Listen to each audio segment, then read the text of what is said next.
ഇന്നലെ 12-ാം തീയതി ഞായറാഴ്ച ലോക എന്ന് പറയുന്ന ചിത്രവും രാവണപ്രഭു എന്ന് പറയുന്ന ചിത്രവും കേരള ബോക്സ് ഓഫീസിൽ അടിപൊളിയായിട്ട് മുന്നോട്ട് പോയിട്ടുണ്ട്. ആ ഒരു ചിത്രങ്ങളുടെ ഇന്നലത്തെ കളക്ഷനെ കുറിച്ചൊക്കെയാണ് നമ്മൾ ഒരു വീഡിയോയിലൂടെ സംസാരിക്കാൻ വേണ്ടി പോകുന്നത്. അതിലേക്ക് വരാം. അതിൻ്റെ മുന്നേ മൂവി പ്ലസ് മീഡിയ എന്ന് പറയുന്ന നമ്മുടെ ചാനൽ ആദ്യമായിട്ട് കണ്ടവരാണെങ്കിൽ സബ്സ്ക്രൈബ് ചെയ്യുക. ഇന്നലെ ഞായറാഴ്ച കേരള ബോക്സ് ഓഫീസിൽ നിന്നും മാത്രം 84 ലക്ഷത്തോളം രൂപയാണ് രാവണപ്രഭു എന്ന് പറയുന്ന ചിത്രം നേടിയിരിക്കുന്നത്. ആദ്യ ദിവസത്തിൻ്റെ മുകളിൽ നിൽക്കുന്ന കളക്ഷനാണ് മൂന്നാമത്തെ ദിവസം ചിത്രത്തിന് ലഭിച്ചിരിക്കുന്നത്. അങ്ങനെ ആകെ 3 ദിവസത്തെ ചിത്രത്തിൻ്റെ കേരള കളക്ഷൻ മാത്രം 2,30,00,000 എത്തപ്പെട്ടിരിക്കുന്നു. 4-ാം ദിവസമായ ഇന്ന് തിങ്കളാഴ്ചയിലെ ചിത്രത്തിൻ്റെ ബുക്കിംഗ് കാര്യങ്ങളെല്ലാം നോക്കുന്ന സമയത്ത് വലിയൊരു ഓളം ഉണ്ടാക്കാൻ പകൽ ഷോകൾക്ക് സാധിക്കുന്നില്ലെങ്കിലും ഈവനിങ് ആൻഡ് നൈറ്റ് ഷോകൾക്ക് വലിയൊരു ഓളം തന്നെ ഉണ്ടാക്കിയെടുക്കാൻ സാധിക്കുന്നുണ്ട്. 24 വർഷങ്ങൾക്ക് മുന്നേ തിയേറ്ററിലെത്തിയ രാവണപ്രഭു എന്ന് പറയുന്ന ചിത്രം ബോക്സ് ഓഫീസിൽ വലിയ വിജയം കൊണ്ടുവരുമെന്ന് തന്നെയാണ് 4-ാം ദിവസമായ ചിത്രത്തിൻ്റെ ബുക്കിംഗ് കാര്യങ്ങളെല്ലാം നോക്കുന്ന സമയത്ത് വ്യക്തമാവുന്നത്.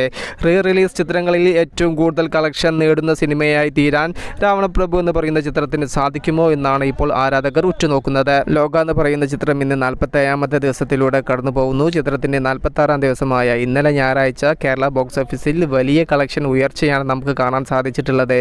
കേരളത്തിൽ നിന്നും മാത്രം 43 ലക്ഷത്തോളം രൂപയാണ് ചിത്രത്തിൻ്റെ 46-ാം ദിവസത്തെ കളക്ഷൻ. വേൾഡ് വൈഡ് കളക്ഷനിൽ 300 കോടിയും കടന്ന് മുന്നോട്ട് പോകുന്ന ചിത്രത്തിൻ്റെ 46 ദിവസത്തെ കേരള കളക്ഷൻ മാത്രം 120,73,00,000 എത്തപ്പെട്ടിരിക്കുന്നു. 47-ാമത്തെ ദിവസം ഇന്ന് തിങ്കളാഴ്ചയിലെ ചിത്രത്തിൻ്റെ ബുക്കിംഗ് കാര്യങ്ങളെല്ലാം നോക്കുന്ന സമയത്ത് കാര്യമായിട്ടുള്ള ബുക്കിംഗ് ഒന്നും ഇന്ന് എവിടെയും കാണാൻ സാധിച്ചിട്ടില്ല. കാത്തിരിക്കും ഇതുപോലുള്ള സിനിമ അപ്ഡേറ്റുകൾക്ക് വേണ്ടിയിട്ട്. മൂവി പ്ലസ് മീഡിയ, ഞാൻ ജനുജനാസ്. പുതുസായിട്ട് ആരെങ്കിലും നമ്മുടെ ചാനൽ കാണുന്നവരുണ്ടെങ്കിൽ സബ്സ്ക്രൈബ് ചെയ്യുക, സപ്പോർട്ട് ചെയ്യുക. Okay, by.